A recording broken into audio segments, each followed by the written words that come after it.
आदाब नाजरीन, Saiyaara news TV में आपका खैर मकदम है। मैं आपका दोस्त सैयद अफरोज। आइए देखते हैं कुछ खबरें। हैदराबाद के एलबी स्टेडियम में मोदी केसरी के फाइनल कुश्ती मुकाबले में पुराने शहर के पहलवानों के दरमियान हुए रेसलिंग मुकाबले मैदान जंग में तब्दील हो गए।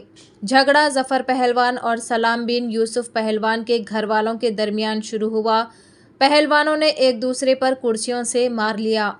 जीत हासिल करने के मामले में इन दो पहलवानों के दरमियान झगड़ा हुआ। इनकी मारपीट से सामाईन वहां से भाग गए। इस लड़ाई में 10 अफराद जख्मी हुए, जिन्हें हॉस्पिटल मुंतकिल कर दिया गया।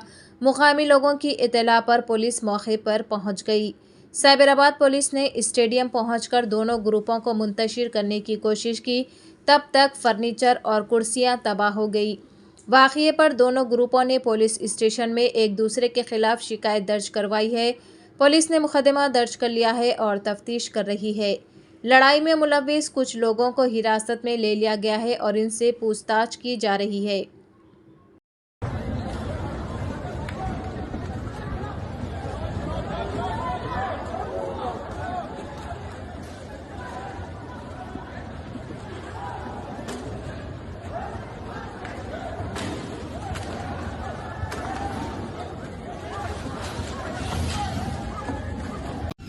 जुमे की रात कोकटपल्ली में मेट्रो स्टेशन के करीब एक फर्नीचर शोरूम की इमारत में ज़बरदस्त आतिशज़दगी का वाक़या पेश आया।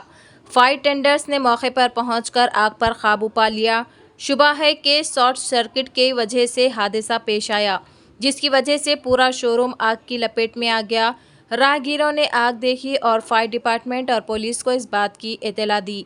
जल्द ही कोकटपल्ली, जुडीमेटला और सनत नगर के फायर टेंडरों को आग बुझाने के लिए तलब कर लिया गया। ताहम इमारत से आग भड़क रही थी और फर्नीचर स्टोर में आतिशगीर मवाद की वजह से मुश्किलात पेश आई। पुलिस के मुताबिक इमारत में वाक़े एक फर्नीचर स्टोर और दीगर दुकानें जलकर खाकस्तर हो गई। बादशाह फायर ब्रिगेड की कई गाड़ियों ने मौके पर पहुंचकर आग पर काबू पा लिया। तो जैसा कि आपने देखा नाजरीन, क्या हो रहा है देश और दुनिया में। इसी तरह के लेटेस्ट न्यूज़ देखने के लिए हमारे चैनल को लाइक करिए, शेयर करिए, सब्सक्राइब करिए और हमें दीजिए इजाज़त।